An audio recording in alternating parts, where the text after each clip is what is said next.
Hello mga bay, pakita ko lang tong mga saging ko dito, no.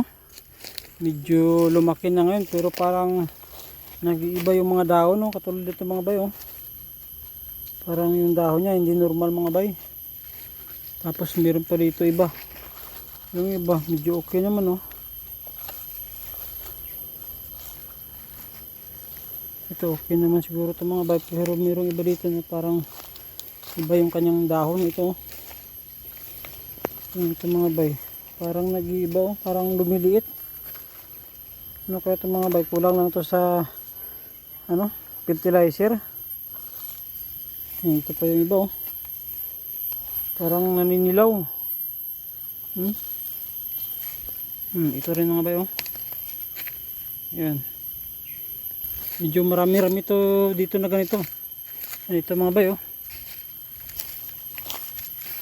Yan.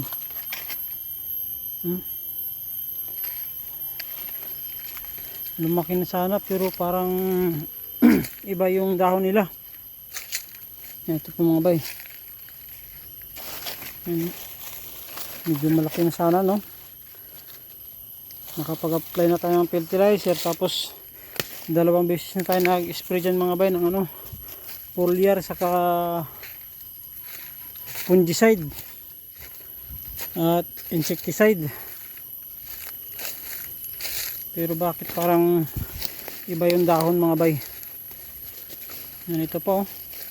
Dito yung nakaraan na halos tumubo, pero ito nga mga bay, medyo malaki na, kaso parang ganyan yung dahon niya, hindi normal.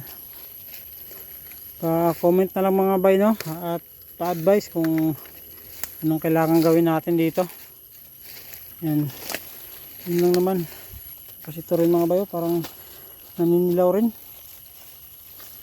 Yun lang yung napansin ko mga bay ito sa aking saging.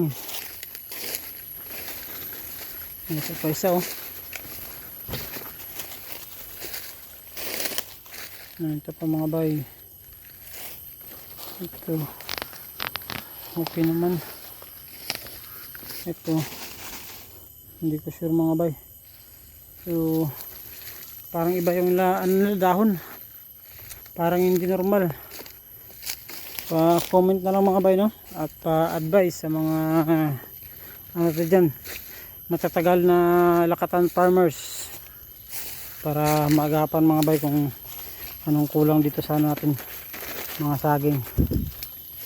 Natin lang naman mga bay, yung iba medyo okay pa naman yung tubo, pero yung iba talagang yun yung napansin ko mga bay, parang iba yung mga dahon nila. At yun lang, no, for today's video. Maraming salamat mga bay, ingat po palagi.